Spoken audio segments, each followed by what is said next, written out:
Ensuite, après avoir acquis un certain nombre de sciences à Mecca et à Médine, il a pris son chemin et il est parti en Irak. Il est parti poursuivre le reste de ses études et l'acquisition de la science auprès des savants de l'Irak.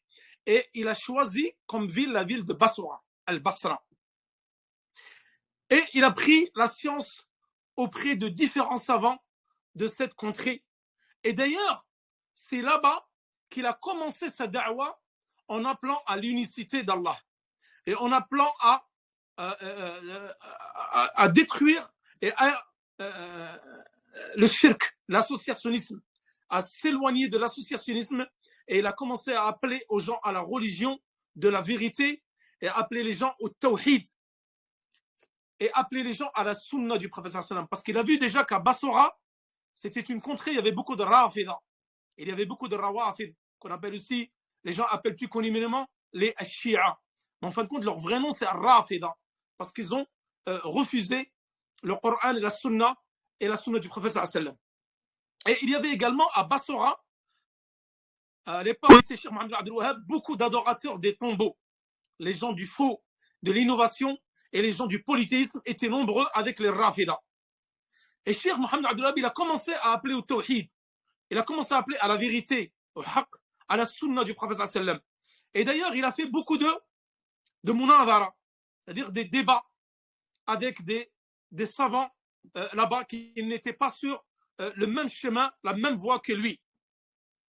Et d'ailleurs, après cela, lorsqu'il a commencé à se faire remarquer en appelant à la da'wa, les rafida wa abadatul qubur, c'est-à-dire les adorateurs des tombeaux, ils ont commencé à le nuire et ils ont cherché à le tuer. Donc Cheikh Mohamed ibn Abdel Wahhab, il est sorti de Bassora une fois qu'il a pris la science auprès de certains savants là-bas. Ensuite, il a voulu se diriger dans la région du Shem. Le Shem, c'est ce qu'on appelle plus communément aujourd'hui la Palestine, la Jordanie, la Syrie et le Liban. Cette région-là, qui est un ensemble de ces 4 pays-là, donc on appelle aussi plus communément le Proche-Orient, il a voulu se diriger là-bas pour prendre, parce qu'il y avait beaucoup de savants en son époque là-bas, mais il n'avait pas assez de vivres et assez de subsistance pour pouvoir continuer son chemin et arriver à Bassora. Donc il a rebroussé chemin et il est venu dans la région de l'Ahsa. L'Ahsa, c'est la région qui est au nord de l'Arabie Saoudite, qui est pas loin frontalière avec l'Irak. Mais avant cela, avant d'arriver à l'Ahsa, il est passé par la région de Zubayr. Et de Zubayr, il est parti à l'Ahsa. Et il s'est rassemblé et s'est assis auprès de ces savants, parce que c'était une région où il y avait beaucoup de savants, l'Ahsa au nord est de l'Arabie Saoudite.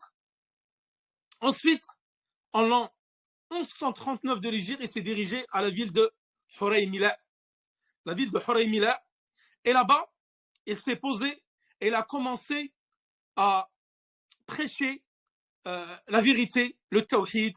Il a commencé à enseigner et il a continué son acquisition de la science. Donc, Cheikh Mohamed Abdel Wahhab, il a uni les 3 choses. L'appel à l'unicité d'Allah subhanahu wa ta'ala, l'appel à la science en enseignant cette science, mais dans le même temps, il continue d'étudier la science. Donc, il continue d'étudier, d'enseigner et d'appeler à l'unicité et au tawhid.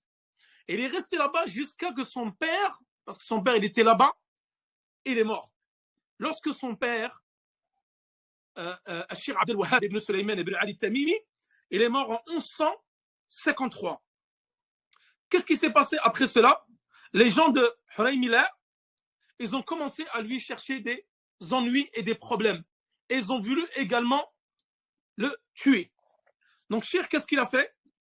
Il est parti de cette ville-là. Donc, c'était la 2e fois qu'un groupe de gens ont voulu le tuer parce qu'il dérangeait dans sa da'wa.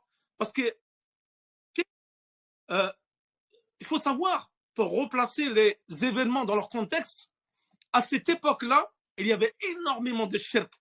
Beaucoup d'adorateurs des saints, d'adorateurs des tombes, beaucoup d'adorateurs où ils construisaient des coupoles, des dômes, et ils venaient ici faire de l'associationnisme en permanence.